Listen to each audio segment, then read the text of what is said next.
ప్రేమ అనే ముసుగులో యువత బలైపోతున్నారని, ఆవేశంలో చేసిన తప్పులకు జైలు పాలవుతున్నారని ఏపీ హోంమంత్రి అనిత అన్నారు. విశాఖలో మహిళా రక్షణకు కలిసికట్టుగా అనే కార్యక్రమాన్ని ప్రారంభించిన అనంతరం ఆమె మాట్లాడారు. ఫోక్సో కేసులో 20% మంది నిందితులు 20 ఏళ్లలోపు వాళ్లే ఉంటారని అన్నారు. ఏదో నా ఆలోచన అని అనే కన్నా సమాజ బాధ్యత అని అనిపించి, ఎందుకంటే హోమ్ మినిస్టర్గా నేను బాధ్యతలు తీసుకున్న తర్వాత చాలా సందర్భాల్లో చాలా సిచ్యువేషన్స్ నేను చూశాను. పోక్సో యాక్ట్లు చూశాను, పోక్సో కేసెస్ చూశాను, నిర్భయ చట్టాల దగ్గర నుంచి చూశాను. ఈ 498 కేసులు ఇవన్నీ అంటే కామన్ అయిపోయింది.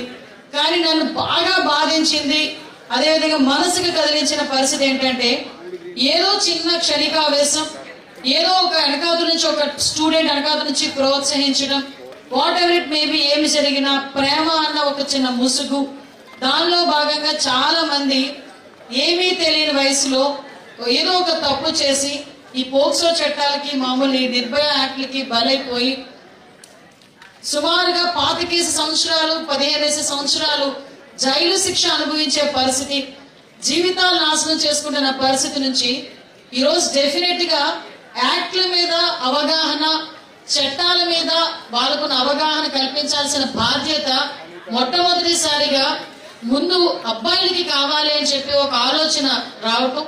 దాని నేను ఆలోచన వచ్చిన వెంటనే బాక్షి గారికి, మన సిపి గారికి చెప్పిన వెంటనే, మేడం ఇది చాలా సరైన నిర్ణయం, ఒక్కసారి మాట్లాడదామండి అని చెప్పి, ఒక ప్రోగ్రాం పెడదామండి అని చెప్పి విత్ ఇన్ షార్ట్ టైంలోనే ఈ కార్యక్రమాన్ని ఏర్పాటు చేసినందుకు ప్రత్యేకంగా బాక్షి గారికి, సిపి గారికి నేను ధన్యవాదాలు, నమస్కారాలు తెలియజేసుకుంటున్నా. దీనికి సహకరించిన మా అసిత గారికి, అదేవిధంగా మన లతా మాధురి గారికి, అదేవిధంగా మా ఏసీపీస్, డీసీపీస్ అందరూ ఇక్కడే ఉన్నారు, అందరికీ కూడా థ్యాంక్ యూ సో మచ్. మా పోలీస్ డిపార్ట్మెంట్ వాళ్ళందరికీ, మా కుటుంబ సభ్యులందరికీ. అదేవిధంగా ఈ కార్యక్రమాన్ని చూసిన తర్వాత, అమ్మ నేను ఒకసారి వస్తాను, అక్కడికి వచ్చి మాట్లాడతాను అని చెప్పి తనకి తాను వచ్చినా కూడా నేను ఎక్కడ మిస్ అయ్యానో అనిపించింది. బట్ గాడ్స్ గ్రేస్, ఇలాంటి ఇంటలెక్చువల్ కూడా ఈ రోజు ఈ కార్యక్రమానికి రావడం చాలా మందికి అది ఒక మార్గనిర్దేశకాన్ని ఇవ్వడం అన్నది చాలా మంచి సైన్స్, గుడ్ సైన్. దానికి వచ్చినందుకు ప్రత్యేకంగా మన రవికుమార్ గారికి, అదేవిధంగా మీ అందరికీ తెలుసు ఆంధ్ర యూనివర్సిటీ అనేసరికి చాలా మందికి కళ ఆంధ్ర యూనివర్సిటీలో చదవటం అనేది. నాకైతే చాలా పెద్ద కళ ఆంధ్ర యూనివర్సిటీలో చదవడం అనేది. నేను ఎంఎస్సీ చేయడానికి ఒక్క ర్యాంకు ముందు ఆంధ్ర యూనివర్సిటీ పోయి నాకు గీతం కాలేజ్ వచ్చింది. ఎలాగైనా ఆంధ్ర యూనివర్సిటీలో చదవాలి అని నాకు మ్యారేజ్ అయిన తర్వాత కూడా నేను ఎంఏ లిటరేచర్ మళ్ళీ ఆంధ్ర యూనివర్సిటీలో డిస్టెన్స్ ఎడ్యుకేషన్ చేసి యూనివర్సిటీని వెళ్ళి కూర్చొని వచ్చింది దాన్ని. అంటే అంత ప్యాషన్ ఉన్న ఆంధ్ర యూనివర్సిటీ, అలాంటి ఆంధ్ర యూనివర్సిటీకి ఒక వైస్ ఛాన్సలర్ పొజిషన్ రావడం అన్నది ఆసమాషి విషయం కాదు. అటువంటిది ఈ ఆంధ్రప్రదేశ్ లో వైస్ ఛాన్సలర్ విషయంలో ఎక్కడా కూడా ఎటువంటి రాజకీయాలకి ఒత్తిడికి లేకుండా ఏదో కాచి వడపోచ్చినట్టుగా ఈరోజు రాజశేఖర్ బాబు గారిని the best vice chancellor in India, I think so. అటువంటి వ్యక్తిని ఈరోజు వైస్ ఛాన్సలర్ గా పెట్టి మీ అందరికీ కూడా ఇక్కడ ఈ కార్యక్రమానికి వచ్చేసినందుకు ప్రత్యేకంగా రాజశేఖర్ గారికి ధన్యవాదాలు, నమస్కారాలు తెలియజేసుకుంటూ, ఇక్కడ మీ దగ్గరికి రావాలి. మేమందరం ఏముంది పార్ట్ ఆఫ్ ప్రొఫెషన్, బట్ మీరందరూ ఏముంది పార్ట్ ఆఫ్ ఎడ్యుకేషన్ అనుకున్నా మాకెందుకండి కదా. చాలా మందిలో ఉన్నది, ఎందుకు పిలిచారు హోమ్ మినిస్టర్ గారు, ఎందుకు పిలిచారు సిపి గారు, ఏదో పోలీసులు పిలిస్తే మేము ఇక్కడికి వచ్చి కూర్చున్నామా, లేకపోతే ఏదో బలవంతంగా మా యాజమాన్యం ఇక్కడ తీసుకొచ్చిందా అనేది కాదు.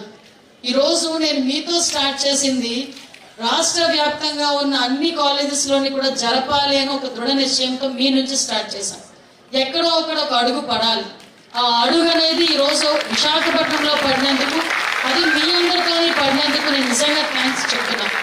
నేను ఇందాక లైటింగ్ చేయమని, జ్యోతి ప్రజ్వలన చేయమన్న వెంటనే నేను అలా చూసాను. ఎందుకంటే ఈరోజు ఇది మా ప్రోగ్రాం కాదు, ఈరోజు మీ అందరి భవిష్యత్తు గురించి.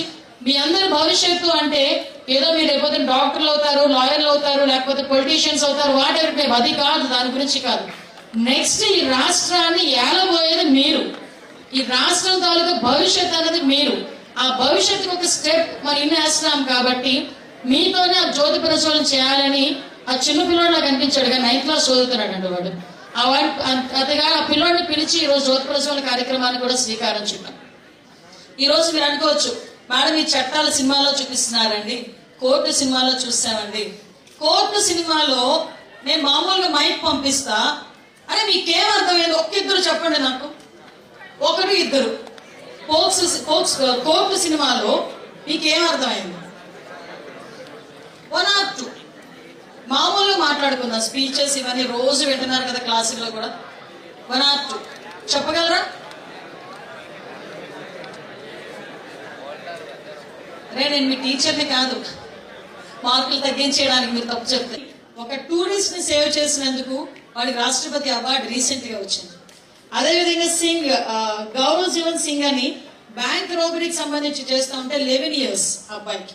ఇలాంటి ఎగ్జాంపుల్స్ కనుక మీరు చూసుకుంటా ఉంటే ఎవరైనా ఇలాంటి విషయాల్లోని మాకు హెల్ప్ చేసినా, డిపార్ట్మెంట్ కి హెల్ప్ చేసినా, సొసైటీకి హెల్ప్ జరిగినా డెఫినెట్ గా మేము పిలిచి సత్కరిస్తామే తప్ప కేసులు పెట్టే పరిస్థితి పోలీస్ డిపార్ట్మెంట్ లో లేదు.